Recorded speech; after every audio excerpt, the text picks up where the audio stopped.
Happy Wednesday, everyone, and thanks again for checking in as we take a look at your extreme weather outlook. We're talking about the tropics, of course, in the eastern Pacific. Things have been pretty active, but maybe heating up a little bit in the Atlantic Basin.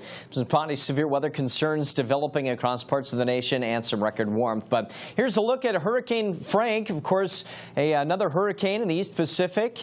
And it looks like Frank will be diminishing as we take you through the day today and maybe even a tropical depression by Thursday. But again, posing no threat at this point to any landmass.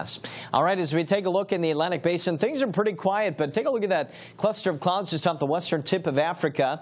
The National Hurricane Center saying a 20% chance of development over the next 5 days, so we'll continue to monitor things there, maybe heating up a little bit more as we approach August. But to record rainfall in Lynchburg, Virginia and Austin, Texas, upwards of 1 to 3+ inches on Tuesday. We had a few isolated strong storms in the central and high plains, and that's where we have a severe threat today. Also into the mid-Atlantic states, a chance of severe thunderstorms. But again, kind of watching the threat later on this afternoon and evening here from southeastern Montana down into portions of the central plains. Looks like large hail and damaging winds would be the primary concern. And then for Thursday, a slight risk from southeastern Wyoming to northwestern Kansas, also into the mid-Atlantic states. And then as we head into Friday, some smaller areas of marginal risks in terms of thunderstorms there. 5-day precipitation forecast still suggesting some pretty significant rainfall across the central and eastern U.S., but there's your best chance of flooding rains today and then tomorrow from eastern Kentucky over to portions of the mid-Atlantic states. Also talking about some record warmth Tuesday, North Las Vegas topping out at 110